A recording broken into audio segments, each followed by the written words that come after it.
मसीह में आप सबको अस्सलाम। आज की तिलावत ज़बूर 10 अदल व इंसाफ के लिए दुआ। आए खुदावन, तू क्यों दूर खड़ा रहता है? मुसीबत के वक्त तू क्यों छुप जाता है? शरीर के गौर के सबब से गरीब का तुंदी से पीछा किया जाता है।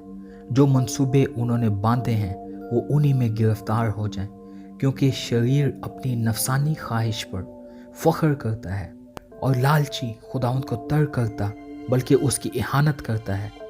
शरीर अपने तकब्बर में कहता है कि वो बास पुरस नहीं करेगा। उसका ख्याल सरासर यही है कि कोई खुदा नहीं। उसकी राहें हमेशा उस्तवार हैं। तेरे अहकाम उसकी नज़र से बोइदो बुलंद हैं।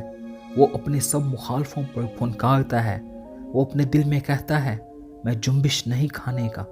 पुश्त दर पुश्त मुझ पर कभी मुसीबत नहीं आएगी। उसका मुँह लानत व दगा और जुल्म से पुर है। शरारत और बदी उसकी ज़ुबान पर है। वो देहात की कमीन गाहों में बैठता है। वो पोशीदा मकामों में बेगुनाह को कत्ल करता है। उसकी आंखें बेकस की घात में लगी रहती हैं। वो पोशीदा मुकाम में शेर बब्बर की तरह दुबक कर बैठता है। वो गरीब के पकड़ने को घात लगाए रहता है। वो गरीब को अपने जाल में फंसा कर पकड़ लेता है।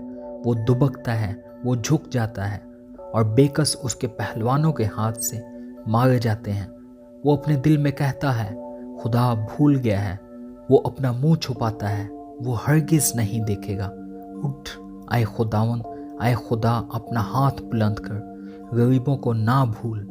शरीर किस लिए खुदा की इहानत करता है और अपने दिल में कहता है कि तू बास पुरस ना करेगा।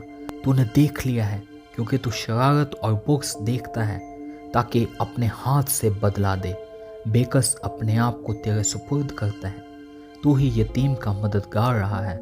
शरीर का बाजू तोड़ दे और बदकार की शरारत को जब तक नाबूद ना हो ढूंढ ढूंढ कर निकाल।